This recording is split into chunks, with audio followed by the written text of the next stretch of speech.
Welcome to my video on how to make a wood ring that's turned on a lathe. I have a couple examples here that you can see. This one's been engraved. This one too, and then I have this one. This is similar to what we're going to make today in this video. I start with a piece of hardwood. These two are made out of birch, so I started out with something like this that's about 1.25 inches by 1.25 inches. Or this one here came from this piece, which I laminated together, 2 pieces of birch and then a piece of walnut in between, and then you can see it gets that kind of every other color contrast to it. We're going to start out, we're going to use this piece of wood here. We're going to go over to the table saw and we're going to cut off a little bit here, and that's going to be the width of our ring. All right, here at the table saw I'm going to cut off just the end of this piece, and whatever I cut off, that is going to be the width of the ring. We're not going to turn that down any less on the lathe, so I'm going to get that lined up where I want it. I'm just going to eyeball it. If you wanted to measure it, you could. Depends on the size of the ring that you want to make.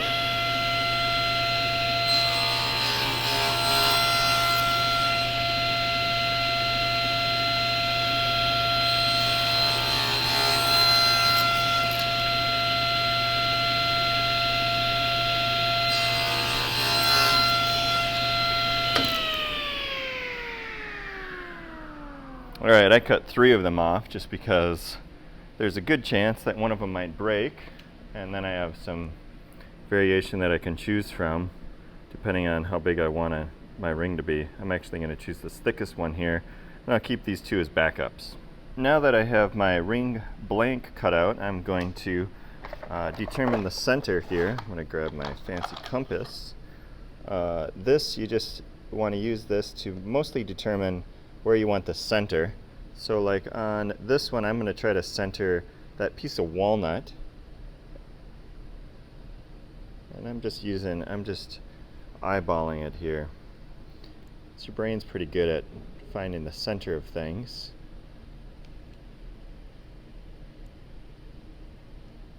If the distance isn't too much to cut in half. Alright, so I got my center there. I'm actually gonna darken that in a little bit with a X, just so when I go over to the table saw, the drill press, I'll know where to put the drill bit. Here I am now at the drill press. I am going to use a Forstner bit here to cut out the center of the ring. I have this set of bits. For my ring finger, I use the 3/4 inch. If you have a smaller finger, you would probably start with the 5/8, or if you have really bigger fingers than me, then maybe up to 7/8, but that's going to depend on the size of the finger that you're going to put it on. Mine was 3/4 for my size hand. I'm going to use this vise here to hold this in place. So I'm going to make sure that the top of this is flush with the top of the vise. So I'm going to cut through this perpendicular, and I'll tighten that pretty good. And then I'm going to line this up from a couple of different directions here. Make sure that I am cutting through the center of this where I want it. So I'm going to look at this from at least 2 perspectives here. Make sure that is lined up from there, so I'm looking from there. And I'm going to double check it, looking from this direction. Make sure that it's centered. Yep, that looks good. So now I'm going to hold the vise in place. Let's get that key out of the way. And then I'm going to slowly lower that through.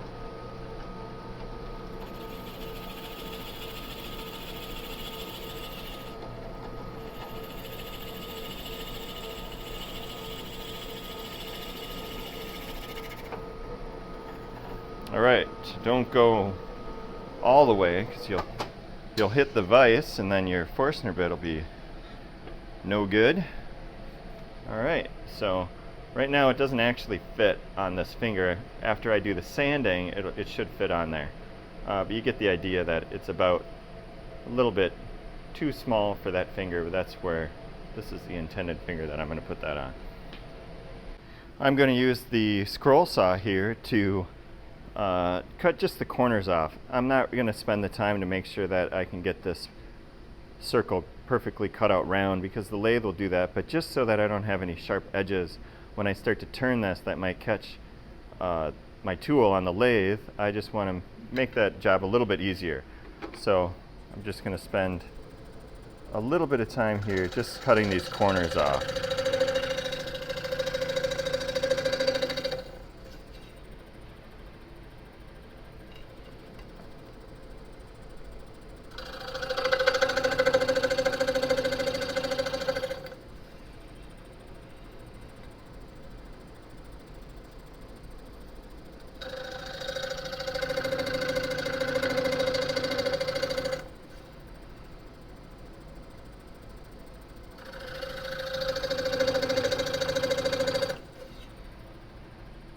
And you can see here, it's not anywhere now round. It's more like an octagon, but it's definitely going to make this easier when I go to turn it on the lathe. All right, I'm ready to start turning this thing to at least get it round. I have made this tool here, which is called a jam chuck, and I designed this one to fit into one of these lathe chucks. This one here has these pin jaws on it, but it fits on any one of these that has this. It's about a 1-inch diameter hole in the middle, so the jaws don't really matter for this chuck. These jaws here work a little bit better because it gives a little bit more stability along this shaft. So I'm going to tighten this in here. And then I'm going to take my ring and I'm going to jam it on here. Now I found that it can stay if you push it on enough, but it helps if you take a little bit of masking tape, either the blue or the white masking tape, or even double stick tape if you have any of that around, and figure out where it's going to go. It's about right here. I'm going to just put some tape here. That'll give it a little bit more cushion to hold on to this jam chuck. So I'm pushing that pretty tight. All right. On the tailstock, I turned this so that it could fit this piece of copper pipe on there so that I don't split the end. I'm still going to be careful with that. I'm going to center this tailstock there, and then I'm going to tighten that down. Not too much. You could probably still split that. This tool rest is a little bit too long for this job, so I'm going to switch that one out for this shorter one for this whole job. Then it's going to give me a little bit more flexibility in terms of where I want to put this angle. All right, my goal for this step is just to make this round. And I'm going to make it round enough that I can take and put it inside of these pin jaws. Then I can sand the inside of the ring and put finish on the inside of the ring before I finish the outside. So my goal here is just to make this round. The tool that I'm going to use for this is a roughing gouge. So here's my roughing gouge. I'm going to set my tool rest a little above center, because when I use this tool I'm actually going to use it so that it's slightly angled down, kind of like a scraper when you use a scraper to turn. All right.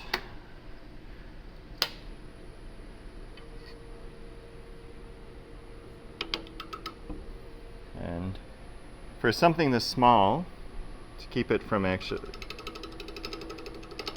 spinning around the jam chuck, it actually works to turn this up to a pretty high RPM right from the get-go, somewhere maybe between 700 and 1000 RPM. And this step goes pretty quickly. It moved a little bit on me. I'm going to jam that in a little bit more.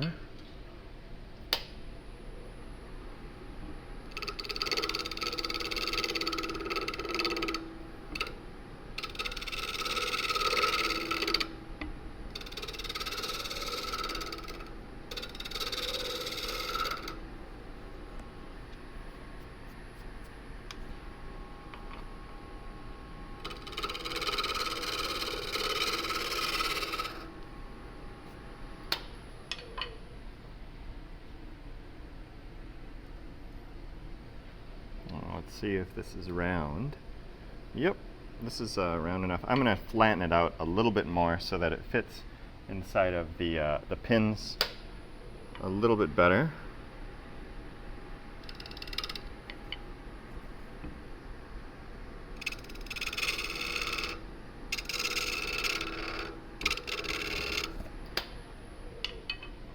All right, so that seems to be round and flat enough. So now I'm going to take this off of that without breaking it. I take the jam chuck out.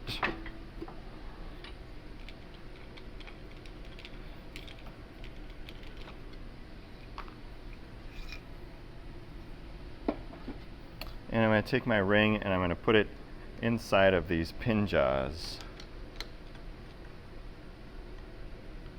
Try to make the front of this flush, because that should be you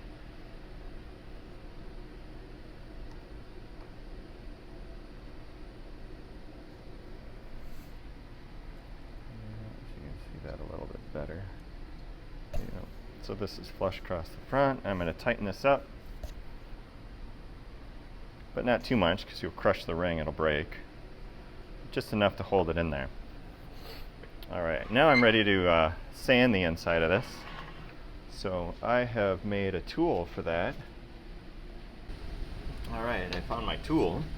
It's a dowel that's smaller than the inside of that, and I've wrapped and taped some sandpaper on the outside. And I'm doing that because I don't really want to put a little piece of sandpaper and have to put that inside of there. So this is much safer. I can put that dowel inside of there and I can sand and smooth out the inside.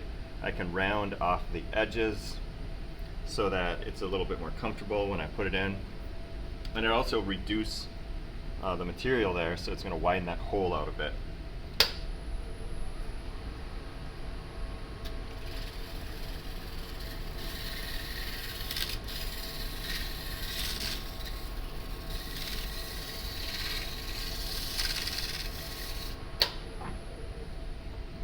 Check it for feel, and if you're actually going to wear the ring yourself, you can actually check to see if your finger fits in there yet. Not quite.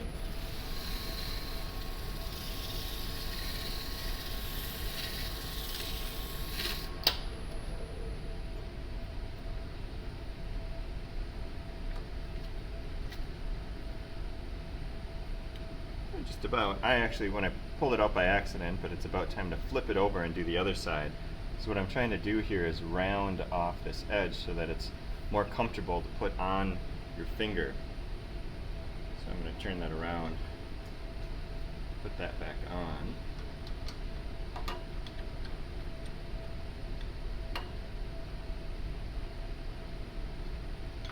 And then sand the other side.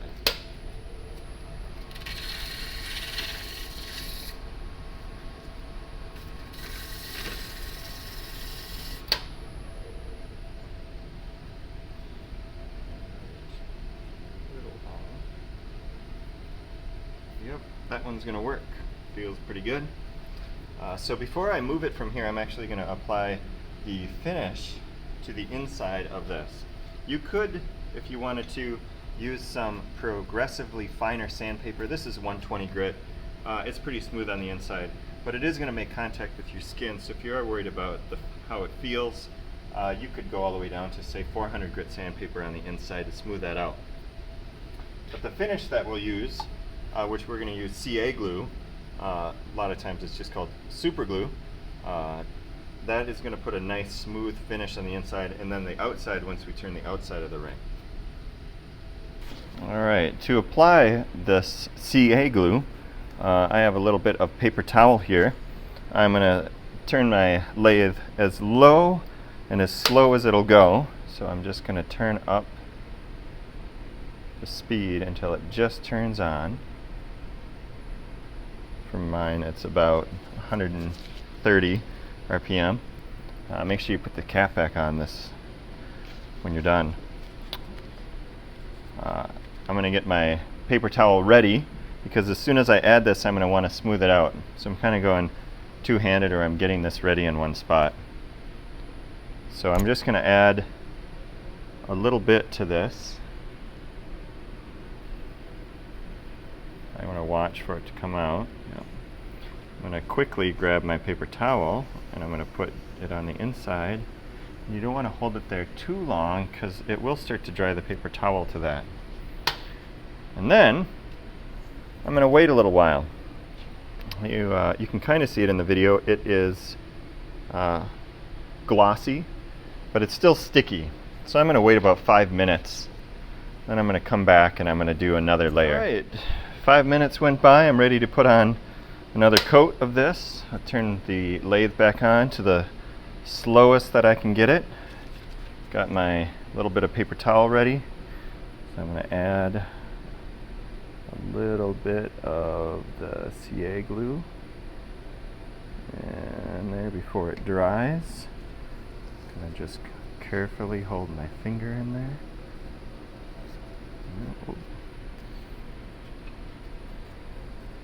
Try not to glue the paper to your fingers. And then of course, most important, cap back on. Alright, I'm going to wait another 5 minutes or so. Actually, looking at that, you can see there's a little bit of buildup there. So before that dries, I'm going to see if I can smooth that out a little bit without gluing the paper to my fingers. Oh yeah, that's looking much better. We don't want any clumps or anything. Alright, I'm going to wait another 5 minutes. Actually, I'm going to probably wait a little bit more than that, like 10 minutes or so. Because when I put this back onto the jam chuck, I don't want that glue to be wet, because that will definitely stick to the jam chuck and then I'll be in big trouble. So I have to make a new jam chuck. Now that I have the finish on the inside and I've waited actually about an hour for this to dry, I'm ready to take it out of the lathe chuck. You can see it's got that nice shine gloss on the inside. Oh, even fits. It's a little bit too clunky right now. It'd be a ring, so we're gonna put this back on the jam chuck and turn it down to the size that we want.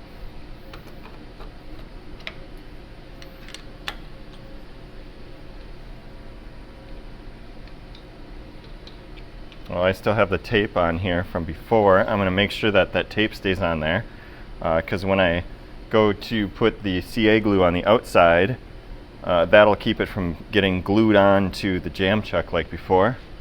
And I make sure I put my tailstock on here and centered. Tighten that down.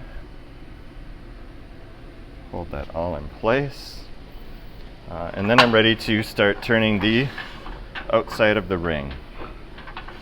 Get my tool rest in place here. Should be where the spot where I left it. Get it close. Check my clearances. Alright, then I'm ready to start turning. I'm going to use my roughing gouge again. I turn this up to about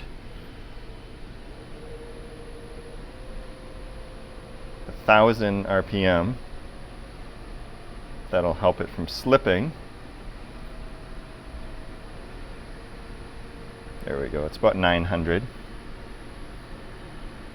And I'm going to be very careful with this so that I don't break it. because it's going to get very thin here. And the grain's going to run both directions. And something that's like this, so I'm going to be very careful and find just the right amount of pressure and angle to put on there.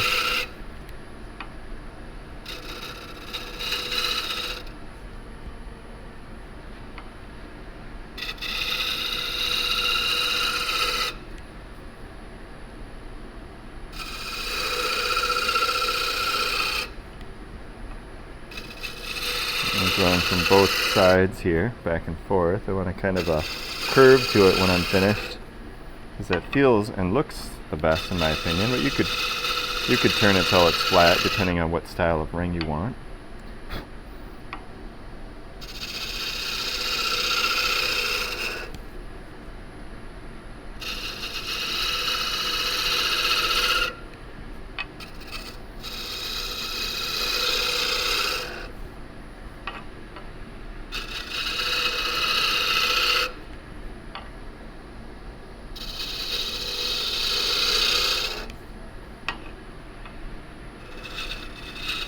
And so I'm rotating the tool in as I go towards the center. Let's take a look here, see how this is looking. Now, depending on how thick you want your ring to be, of course this is made of wood, so you can't go super thin, it'll break, which I've had some rings do. And so you want to leave some thickness to it. You wouldn't be able to get it as thin as a metal ring. You can try though. It might depend on the type of wood that you're using. It doesn't actually take that long to turn one of these once you have the process down. So you can experiment with different thicknesses. I try to round the edge over a little bit. Alright, I'm going to leave mine at that thickness right there. That seems pretty good. Before I put the finish on, the CA glue, I'm going to spend some time sanding this. Alright, I've got some sandpaper here. I'm going to start with some 220 and work with that just a little bit. And then I'm going to switch to some 400 to get it smooth. You could even use some 600, or I've even used 1000 just to make it super smooth. Get my tool rest out of the way here.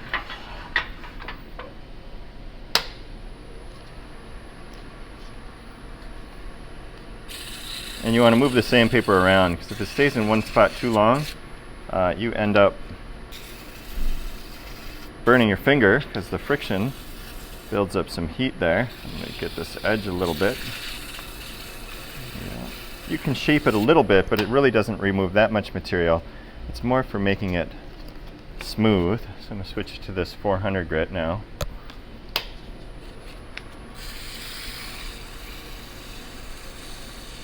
And it's not a very big object, so it doesn't actually take that long to sand.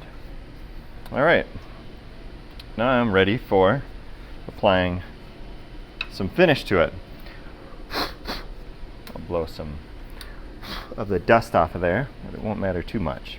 Alright, like I said before, you want to make sure that you have some tape in between the ring and the jam chuck. I'm actually going to make sure it's not super tight on there when I put this glue on. So I'll put it on a looser spot here, so this won't really matter.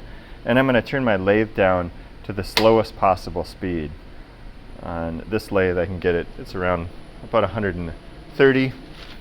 And I've got some paper towel here that I'm going to get ready. Fold over a couple of times so I try not to glue my finger to the ring. Doing the outside of the ring with the CA glue is much easier because you don't have to reach on the inside. It's a little wobbly. I'll move that. And I'm going to hold the paper towel underneath it like this as I apply the CA glue on top. I'll try to get it all along there, and you can kind of feel it. I'm going to put on a few thin layers. So I'm moving my finger around. When it starts to get a little tacky, you can stop. And you're going to wait about 5 minutes or so. Alright, I've waited about 5 or 10 minutes here, and when I feel this. It feels pretty dry, so I'm going to go ahead and put another coat on. I'm going to turn this on as low as it goes. It happens if you have it turned up really fast, the centrifugal force just throws the finish right off of the thing you're trying to put it on, so you want to have it on as slow as possible. I'll try to put on another thin coat here. I can feel it kind of for feel here, making sure that the paper doesn't eventually get stuck, but you can see it's getting a nice gloss to it. Well, I could be okay with that, or I could put on another coat. I'm going to wait another 5 minutes and go ahead and put on another coat, remembering to put the cap on. Right, I'm back for one last layer of CA glue. I got my paper towel. This time I'm going to try to get a little bit more on these edges here. I'm going to try to move that off. It's good it's not slipping, or it is slipping. But I keep it on the tape here so that I can get it off when I'm done. Again, turn it on as slow as possible. I'm going to try to get here. I'm going to switch hands so you can see. Try to get here on this edge as much as I can without gluing it down to the chalk, just so I'm sealing up that end grain.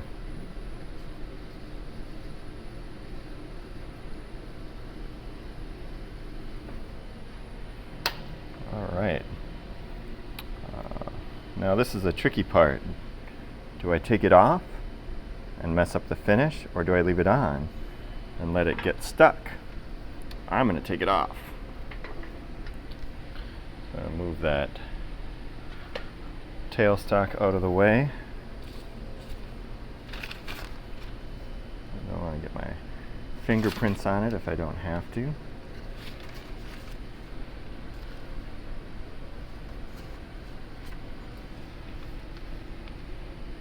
And there it is, a finished ring. Let's see if it fits. There we go. Hopefully the glue's dry enough I don't get it stuck on me. And I forgot one important thing. Cap on the glue bottle.